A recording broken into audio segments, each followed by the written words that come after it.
రాష్ట్రంలో ముఖ్యమంత్రి చంద్రబాబు నాయుడు నేతృత్వంలో కూటమి ప్రభుత్వం రైతు ప్రజా సంక్షేమం ఒకవైపు, అభివృద్ధి మరొక వైపుగా పరిపాలన సాగిస్తోందని టీడీపీ రాష్ట్ర అధికార ప్రతినిధి పిఠాపురం మాజీ ఎమ్మెల్యే వర్మ, జనసేన పార్టీ పిఠాపురం నియోజకవర్గ ఇన్ఛార్జ్ మర్రెడ్డి శ్రీనివాస్, బీజేపీ కాకినాడ జిల్లా ప్రధాన కార్యదర్శి గండి కొండలరావు పేర్కొన్నారు.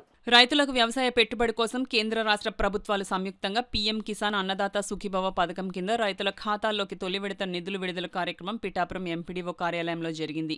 ఈ కార్యక్రమానికి వర్మ, మర్రెడ్డి శ్రీనివాస్, గండి కొండలరావు ముఖ్య అతిథులుగా హాజరయ్యారు. ఈ సందర్భంగా పిఠాపురం నియోజకవర్గానికి సంబంధించి పీఎం కిసాన్ అన్నదాత సుఖీభవ పథకం కింద తొలి విడతలో సుమారు 23,000 మంది రైతులకు విడుదలైన 16 కోట్ల రూపాయల చెక్కును వారు అందజేశారు. అనంతరం మాజీ ఎమ్మెల్యే వర్మ, మర్రెడ్డి శ్రీనివాస్, గండి కొండలరావు మీడియాతో మాట్లాడారు. కార్యక్రమంలో పాడాపీడి సత్యనారాయణ, ఎంపీడీఓ స్వప్న, కూటమి పార్టీల నాయకులు పాల్గొన్నారు. ఏదైతే జగన్మోహన్ రెడ్డి ఉన్నాడో కళ్ళు కనపడకుండా బైర్లెక్కి ఎక్కడా కూడా సూపర్ 6 లేదని చెప్పి రోడ్లెక్కి తిరుగుతున్నాడు. ఒకసారి కళ్ళు తెరిచి చూస్తే 1 సిలిండర్లు వచ్చాయి. అలాగే కళ్ళు తెరిచి చూస్తే తల్లికి వందనం వచ్చింది. ఇవాళ కళ్ళు తెరిచి చూస్తే అన్నదాత సుఖీభావ వచ్చింది. 15వ తారీఖు మరి భారతి గారిని కానీ మీ వైసీపీ మహిళా ఆడపడుచులు కానీ ఉచిత బస్సు ఎక్కిస్తే ఆగస్టు 15 ఉచిత బస్సు కూడా కనపడుతుందని చెప్పి చంద్రబాబు నాయకత్వంలో కూటమి ప్రభుత్వంలో జనసేన, బీజేపీ, తెలుగుదేశం కూటమి ప్రభుత్వంలో ఈ రాష్ట్రం సంక్షేమం ఒకవైపు, అదేవిధంగా అభివృద్ధి ఒకవైపు, రైతులే ముఖ్యంగా చంద్రబాబు నాయుడు గారు పనిచేస్తున్నారు.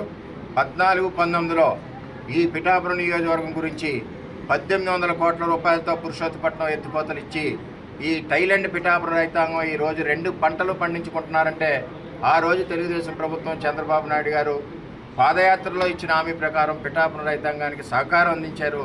ఈరోజు 2 పంటలు పండుతున్నాయి. అదేవిధంగా కేంద్ర ప్రధానమంత్రి గారు ఏదైతే సపోర్ట్ చేస్తున్నారో అన్నదాత సుఖీభావలో 6,000 రూపాయలు, ఈ సందర్భంగా వారికి కూడా మేము ధన్యవాదాలు తెలియజేస్తాం. ప్రభుత్వం ఎన్డీఏ నేతృత్వం ఉంటుంది. ఈ ప్రభుత్వంలో నారా చంద్రబాబు నాయుడు గారు ముఖ్యమంత్రిగా ఈ ప్రభుత్వంలో ఒక్కొక్కటిగా హామీ అమలు చేస్తున్నారు. చాలా సంతోషం. గత ప్రభుత్వం ఇచ్చిన దానికంటే ఈవేళ 6,500 రూపాయలు ఎక్స్ట్రా అమౌంట్ ఈ గవర్నమెంట్ పే చేస్తుంది. ఇన్ని ఆర్థిక ఇబ్బందులు ఉన్నప్పటికీ 5 సంవత్సరాల విధ్వంసం నుంచి కోలుకుని ఇప్పుడే అభివృద్ధి వైపు అడుగులేస్తున్న ఈ ప్రభుత్వం సంక్షేమాన్ని కూడా అదే సమభావంతో చూస్తుంది. ఈరోజు ఇంతటి బృహత్తరమైన కార్యక్రమం చేపట్టినటువంటి మన ముఖ్యమంత్రి వాళ్ళకి ప్రత్యేక ధన్యవాదాలు రైతులందరి తరఫున తెలియజేస్తూ, అదేవిధంగా మన రాష్ట్ర ఉప ముఖ్యమంత్రి పవన్ కళ్యాణ్ గారి తరఫున కూడా వీరందరికీ కూడా ప్రత్యేక ధన్యవాదాలు. 6లో ఇచ్చిన హామీ ప్రకారం ఇవ్వడం జరిగింది. మీరు చూసారు, డబుల్ ఇంజిన్ సర్కార్ వచ్చిన తర్వాత రాష్ట్రంలోని కేంద్రంలోని ఒకే సర్కార్ ఉండడం వల్ల ఈ రోజున రైతులకి గత ప్రభుత్వం 7,000 ఇచ్చేది ఇప్పుడు ఈ ప్రభుత్వం, రాష్ట్ర ప్రభుత్వం 14,000 చేసింది. అంటే డబుల్ అయింది. తల్లికి వందనం కావచ్చు, గతంలో ఒక బిడ్డకుండేది ఇప్పుడు 2 కావచ్చు, 3 కావచ్చు, 4 కావచ్చు. ప్రతి సంక్షేమ పథకం డబుల్ అయింది డబుల్ ఇంజిన్ సర్కారు వల్ల. మత్స్యకారులకు కూడా 10ని 20,000 చేయడం జరిగింది. ఈ అభివృద్ధి మీద రాజీ పడకుండా అభివృద్ధిని పరుగులు పెట్టిస్తూ ఈ విధంగా సంక్షేమ పథకాలను అమలు చేయడం అనుభవజ్ఞులైన గౌరవ ముఖ్యమంత్రి చంద్రబాబు నాయుడు గారికి